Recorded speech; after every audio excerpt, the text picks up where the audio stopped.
ভয়াবহ একটি ফিতনার একটা অবশ্যম্ভাবী পরিণতি। গোটা পৃথিবীর যেদিকে আপনি তাকাবেন, যেই দিকে তাকাবেন, পূর্ব থেকে পশ্চিম, উত্তর থেকে দক্ষিণ, আপনি দেখতে পাবেন পরিবার ভাঙার এক মহোৎসব চলছে, মহা আয়োজন চলছে।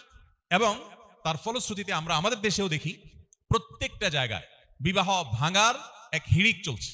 দাম্পত্য সম্পর্কগুলো টিকে না।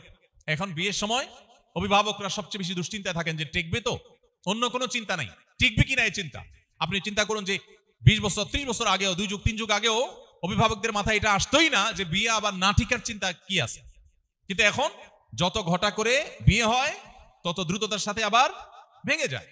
এই যে ভেঙে যাচ্ছে, এটা এমনি এমনি ভেঙে যাচ্ছে না, এটা অত্যন্ত সুপরিকল্পিতভাবে আমাদের পরিবার ব্যবস্থাকে ভেঙে দেওয়া হচ্ছে।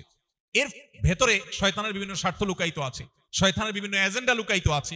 সে বিষয়গুলো হয়তো দীর্ঘ আলোচনা সাপেক্ষ বিষয়, আমরা একটু খেয়াল করলে দেখতে পাবো। এই জন্য আখেরি জামানাতে, শেষ যুগে কোন পরিবার যদি ভাঙনের হাত থেকে নিজেদেরকে রক্ষা করতে পারে, পরিবারের সদস্যদের মধ্যে যদি হৃদ্যতাপূর্ণ সম্পর্ক থাকতে পারে, তাহলে এটা বিশাল বড় একটা সাকসেস। আপনারা অনেকে সহিহ মুসলিম বর্ণিত সেই হাদিস শুনেছেন। নবী আলাইহিস সালাম বলেছেন, শয়তান পানির উপরে তার সিংহাসন স্থাপন করে তার অনুসারীদেরকে, সদস্যদেরকে ছেড়ে দেয় মানুষের মাঝে শয়তানি করবার জন্য।